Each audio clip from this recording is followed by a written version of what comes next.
بسم اللہ الرحمن الرحیم۔ السلام علیکم ورحمۃ اللہ وبرکاتہ۔ رسول اللہ صلی اللہ علیہ وآلہ وسلم نے فرمایا، آج میں اپنے دوستوں کے ساتھ ایک ریکویسٹ بھی شیئر کروں گا۔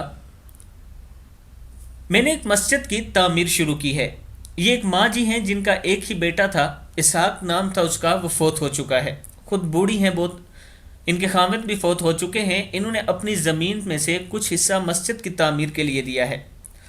اس کا پلاٹ میں نے سیدھا کروا دیا ہے۔ 1,00,000 روپیہ مجھے ایک بزرگ نے بھیجا ہے۔ آپ سب نے ان کے لیے دعا بھی کرنی ہے کہ اللہ تعالیٰ ان کی آخرت کا یہ سامان بنا دیں اور قیامت تک ان کو اس کا اجر و ثواب ملتا رہے۔ باقی مجھے 6,00,000 روپیہ تقریباً چاہیے اس مسجد کی مکمل تعمیر کے لیے۔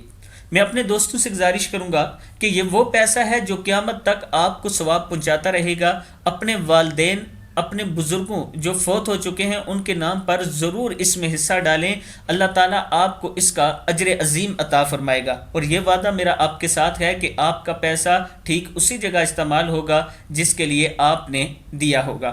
تو شروع کرتے ہیں آج کا لیسن۔ بسم اللہ الرحمن الرحیم۔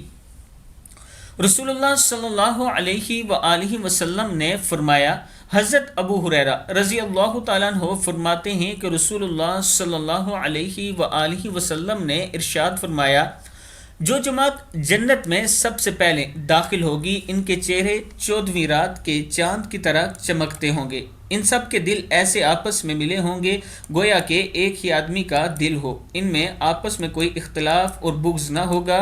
ہر جنتی کی 2 بیویاں ایسے ہوں گی کہ حسن و خوبصورتی کی بنا پر ان کی پنڈلیوں کی ہڈیوں کا گودا گوشت کے آر پار نظر آ رہا ہوگا۔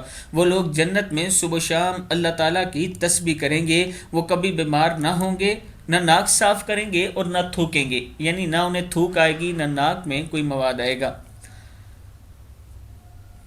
نہ منہ میں تھوک بنے گا کہ ناک صاف اور تھوکنے کی نوبت آئے۔ ان کے برتن سونے اور چاندی کے ہوں گے، کنگھیاں سونے کی ہوں گی، ان کی انگیٹھیاں جو ہوں گی جس میں آگ سیکتے ہیں، اس کا ایندھن جو ہے عود کا ہوگا۔ صحیح بخاری کی حدیث ہے۔ اللہ تعالیٰ سے دعا ہے کہ اللہ تعالیٰ ہمیں بھی ایسے کام کرنے کی توفیق عطا فرمائے تاکہ ہم بھی جنت میں داخل ہو سکیں۔ السلام علیکم ورحمۃ اللہ وبرکاتہ۔